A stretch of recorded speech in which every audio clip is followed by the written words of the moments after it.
কেমন আছো তোমরা সকলে? আশা করছি সকলে ভালো আছো, সুস্থ আছো। Hello everyone, good morning, welcome back to a new mini blog. একটা পজিটিভ ভাইবসের সাথে হেলদি ওয়েতে আজকের দিনটা শুরু করে ফেললাম। সংসারের কাজকর্মে তো অনেক আগেই ঢুকে পড়েছি, আর এই মুহূর্তে যাচ্ছি জামা কাপড় ভেজানোর জন্য।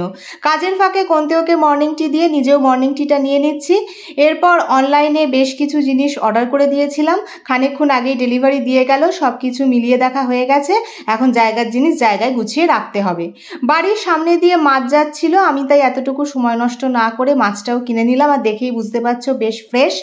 আর ডিম নিয়ে আমি সবসময় খুব সতর্ক থাকি, 19 থেকে 20 হলেই ফেটে যাবে। আর তার থেকেও বড় ঝামেলা হচ্ছে সেটাকে ক্লিন করা আর তার ব্যাড স্মেল। তো সেই কারণে খুব সাবধানে সবার আগে ডিমটাকে গুছিয়ে নিচ্ছি। কাজের ফাঁকে এখন ফ্রুটস দিয়ে নিজের ব্রেকফাস্টটা সারছি। কন্তেও তো অনেক আগেই বেরিয়ে গেছে, আর আমি এখন কিচেনে এসে ডাল মাখানির প্রিপারেশনটা নিচ্ছি।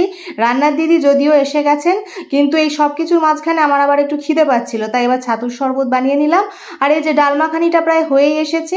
আর ওই যে সাদা মতো উঁকি দিচ্ছে ওটা হচ্ছে বাটার। প্রথমে ভেবেছিলাম পুরোটাই বাটারে করব, পরে ভুলে গেছিলাম, তাই এখন একটু বাটার অ্যাড করে দিয়েছি।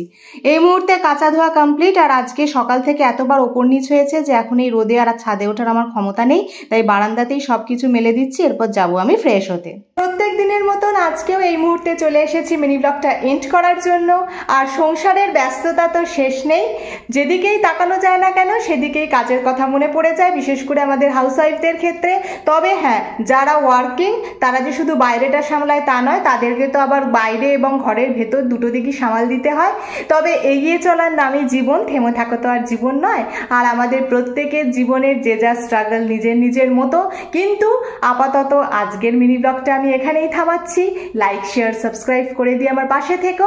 দেখা হচ্ছে নেক্সট মিনি ব্লগে। আজকের মতন টাটা।